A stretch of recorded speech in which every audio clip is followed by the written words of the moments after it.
ಮಗು ಮುಖನ ಬಂಗಾರ ದೀಪ ಹಚ್ಚಿ ಅದ್ರ ಬೆಳಕಲ್ಲಿ ನೋಡ್ಬೇಕು. ಅಯ್ಯೋ, ನಾನು ಯಾವಾಗ ನೋಡ್ತೀನೋ ಅನ್ಸ್ಬಿಟ್ಟಿದೆ ಕಣೆ. ಆದಷ್ಟೇ ಬೇಕಾದ್ ಕೊಟ್ಬಿಡೆ. ಅಯ್ಯೋ, ಇದು ನಮ್ಮನೆ ಸಂಪ್ರದಾಯ. ನೆನ್ಸ್ಕೊಂಡ್ರೆ ಎಷ್ಟು ಖುಷಿ ಆಗತ್ತೆ. ಚೆನ್ನಾಗಿರುತ್ತಲ್ವಾ? ನಿತ್ಯ, ಏನ್ ಯೋಚನೆ ಮಾಡ್ತಿದ್ಯಮ್ಮ? ಚೆನ್ನಾಗಿರುತ್ತಲ್ವಾ ಅಂತ ಅವಳು ಕೇಳ್ತಾ ಇದ್ದಾಳೆ. ಹೂ ಅಂತ ಹೇಳು.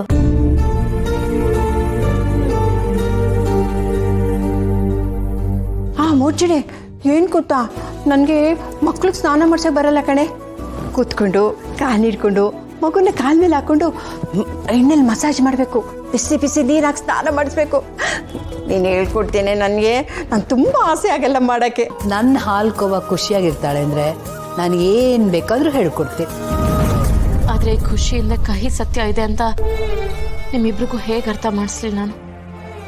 ಈ ಮಗುನ ಕರ್ಣ ತನ್ನ ಮಗು ಅಂತ ಸಾಕಿದ್ರು ಅದು ಅವ್ರದ್ದಾಗಿರಲ್ಲ. ಒಂದು ವೇಳೆ ಈ ಮಗು ತೇಜಸ್ತು ಅಂತ ಗೊತ್ತಾದ್ರೆ ನೀವ್ ನನ್ನ ಕ್ಷಮಿಸಕ್ಕೆ ಸಾಧ್ಯನೇ ಇಲ್ಲ. ಇದನ್ನೆಲ್ಲ ನಾನು ಹೇಗೆ ನಿಭಾಯಿಸ್ಲಿ?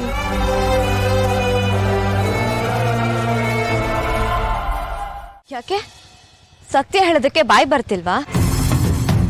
ಅಥವಾ ಮೋಸ ಮಾಡಿ ಹೇಗೋ ಜಯಿಸ್ಕೋಬಹುದು ಅಂತ ಇದ್ದವರು ನಮಗ್ ಈ ರೀತಿ ಸಿಕ್ಬೀಳ್ತೀನಿ ಅಂತ ಅನ್ಕೊಂಡಿರ್ಲಿಲ್ಲ ಅಲ್ವಾ?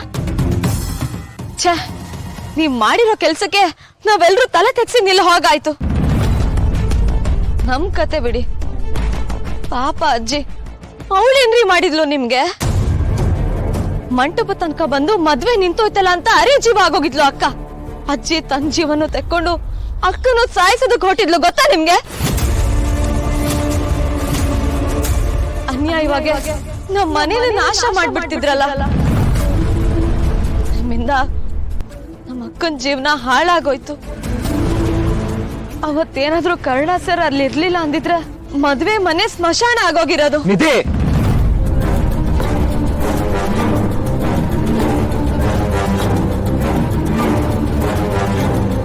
ನಿಧಿ, ನಿನ್ ಕೈ ಮುಗಿತೀನಿ, ನನ್ಗೊಂದು ಅವಕಾಶ ಕೊಡು. ನಾನ್ ನಿತ್ಯ ಹತ್ರ ಮಾತಾಡ್ಬೇಕು. ಅವತ್ತು ಏನ್ ನಡೀತು ಅಂತ ಅವಳ ಹತ್ರ ಹೇಳ್ಬೇಕು. ಪ್ಲೀಸ್ ನಿಧಿ, ಅವಳು ಎಲ್ಲಿದ್ದಾಳೆ ಹೇಳ್ತೀಯಾ? ಮಾತಾಡ್ಬೇಕಾ? ಇವಾಗೇನ್ ಮಾತಾಡ್ತೀರಾ? ಕೊಟ್ ಮಾತು, ಕಟ್ಟಿದ ಕನ್ಸು ಎಲ್ಲ ಒಡೆದೋಗಿದೆ ಅಲ್ವಾ? ಇವಾಗ ಹೋಗಿ ಅವಳ ಹತ್ರ ಏನ್ ಮಾತಾಡ್ತೀರಾ? ಹೌದು, ಗೊತ್ತಿಲ್ಲದೆ ಹೇಗಾಗೋಯ್ತು, ದಯವಿಟ್ಟು ನನ್ನ ಕ್ಷಮಿಸು ಅಂತ ಭಿಕ್ಷೆ ಬೇಡ್ತೀರಾ? ಮತ್ತೊಂದ್ ಚಾನ್ಸ್ ಕೊಡು ನಿತ್ಯ ಅಂತ ಅವಳ ಹತ್ರ ಕೇಳ್ತೀರಾ?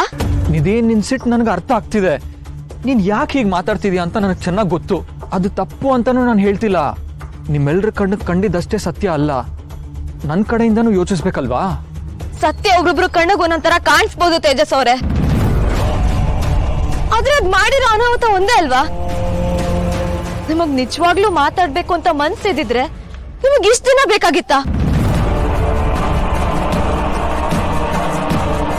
ಪ್ರೀತಿಸುವಾಗ ಹಗಲು ರಾತ್ರಿ ಅಂತ ನೋಡ್ದೆ ಅಕ್ಕ ನೆನ್ಸ್ಕೊಳ್ಳೋಷ್ಟ್ರಲ್ಲಿ ಬರ್ತಿದ್ದವ್ರು ನೀವೇ ಅಲ್ವಾ?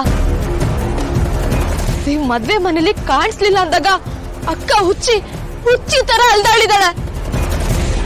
ನಿಮಗೋಸ್ಕರ ಕೂಗಾಡಿದ್ಲು, ಕಿರ್ಚಾಡಿದ್ಲು. ಆದ್ರೆ ನೀವು ಮಾತ್ರ ಎಲ್ಲೂ ಕಾಣಿಸ್ಕೊಂಡ್ಲೇ ಅಲ್ವಲ್ಲ? ಯಾಕೆ ಅವಾಗ ಸತ್ಯ ಮಾತಾಡ್ಬೇಕು ಅಂತ ಅನ್ಸಿಲ್ವಾ? ಅಥವಾ ಮಾತಾಡೋ ಧೈರ್ಯ ನಿಮಗಿರ್ಲಿಲ್ವಾ? ನನಗೆ ಮಾತಾಡೋ ಅವಕಾಶ ಇರ್ಲಿಲ್ಲ. ದಯವಿಟ್ಟು ಈಗ್ಲಾದ್ರೂ ಅವಕಾಶ ಮಾಡ್ಕೊಡು ನಿಧಿ.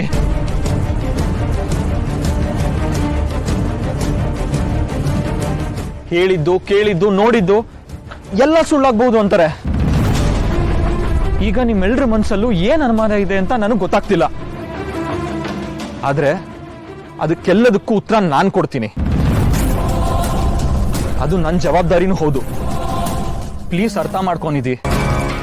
ಮೀಟ್ ಮಾಡೋದಕ್ಕೆ ಯಾಕೆ ಆಗಲ್ಲ ಅಂದ್ರೆ ಸತ್ಯ ಹೇಳ್ಬೇಕು ಅಂದವರು ಯಾಕೆ ಈ ರೀತಿ ಹಿಂಜರಿತಾ ಇದ್ದೀರಾ? ಕರ್ಣ ಇರ್ತಾನೆ, ಅವನಿರೋ ಕಡೆ ಬರೋಕ್ಕಾಗಲ್ಲ ಅಂತ ಹೇಳಿದ್ರೆ ಯಾಕೆ ಏನು ಅಂತ ಇಲ್ಲೇ ಕೇಳೋದಕ್ಕೆ ಶುರು ಮಾಡ್ತಾಳೆ. ಬೇಡ, ಏನು ಹೇಳ್ದೆ ಸುಮ್ಮನೆ ಇದ್ಬಿಡ್ತೀನಿ, ಅದೇ ಸರಿ. ಮಾತಾಡಿ, ಏನ್ ಯೋಚನೆ ಮಾಡ್ತಿದ್ದೀರಾ? ಹೇಳಿದ್ನಲ್ಲ ನಿಧಿ, ನಾನು ಇನ್ನೂ ಮಾತಾಡಕ್ಕಾಗದಿರೋ ವಿಷಯ ಸುಮಾರಿದೆ ಅಂತ.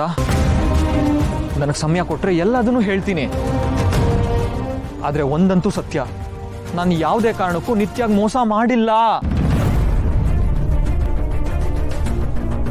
ಅವತ್ತೇನೇನು ನಡೀತೋ ಅದರಿಂದ ಅವಳಿಗೆ ಅನ್ಯಾಯ ಆಗಿದೆ ಒಪ್ಕೋತೀನಿ. ಆದರೆ ಅದು ಯಾವುದು ನನ್ನಿಂದ ಆಗಿಲ್ಲ ನಿಧಿ. ಅವಳಿಗಾದಷ್ಟೇ ಅನ್ಯಾಯ ನನಗೂ ಆಗಿದೆ ನಿಧಿ. ನಾನು ಇಲ್ಲಿಗೆ ಬರೋದಕ್ಕೋಸ್ಕರ ಎಷ್ಟು ಒದ್ದಾಡಿದ್ದೀನಿ ಅಂತ ನನಗೆ ಮಾತ್ರ ಗೊತ್ತು. ಇದ್ಯಾವುದು ನೀವ್ ಮಾಡಿರೋದಲ್ಲ, ನಿಮಗೂ ಅನ್ಯಾಯ ಆಗಿದೆ ಅಂದ್ರೆ ಏನರ್ಥ? ನನಗೇನು ಅರ್ಥ ಆಗ್ತಿಲ್ಲ, ನಿಜ ಹೇಳಿ. ಹೇಳ್ತೀನಿ, ನಿಜ ಅಂತ ಏನೇನಿದೆಯೋ ಎಲ್ಲ ಹೇಳ್ತೀನಿ. ಆದರೆ ಅದೆಲ್ಲ ಸತ್ಯನ ಮೊದಲು ತಿಳ್ಕೊಳ್ಳೋ ಹಕ್ಕಿರೋದು ನಿತ್ಯಾಗೆ. ಅವಳಿಗಾಗಿರೋ ಮೋಸ, ಅನ್ಯಾಯ, ನೋವಿಗೆ ನಾನು ಹೇಳೋ ಉತ್ತರನೇ ಸತ್ಯ. ಅದಕ್ಕೆ ಅವಳ ಹತ್ರನೇ ಮೊದಲು ಮಾತಾಡ್ಬೇಕು ನಾನು. ನನಗೆ ಈ ಕ್ಷಣಕ್ಕೂ ನಿಮ್ಮನ್ನ ಎಷ್ಟು ನಂಬೇಕು ಅಂತ ನನಗೆ ಗೊತ್ತಾಗ್ತಿಲ್ಲ. ಆದ್ರೆ ಪ್ಲೀಸ್, ನಿಮಗ್ ಸಿಕ್ಕಿರೋ ಅವಕಾಶನೂ ತಪ್ಪಾಗಿ ಬಳಸ್ಕೊಂಬೇಡಿ. ನಾನಿರೋ ಜಾಗದಲ್ಲಿ ಯಾರೇ ಇದ್ದಿದ್ರು ಮೋಸ ಮಾಡ್ದೋನ್ ಥರನೇ ಕಾಣ್ತಿದ್ರು. ಪರವಾಗಿಲ್ಲ, ಅದನ್ನೆಲ್ಲ ಸತ್ಯನೇ ಸರಿ ಮಾಡ್ಬೇಕಷ್ಟೆ.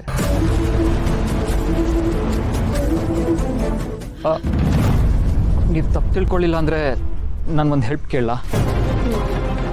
ನಾನೊಂದು ಹೋಟೆಲ್ ಅಡ್ರೆಸ್ ಹೇಳ್ತೀನಿ, ಅಲ್ಲಿವರೆಗೂ ನಾನು ಡ್ರಾಪ್ ಮಾಡಿಬಿಡ್ತೀಯಾ?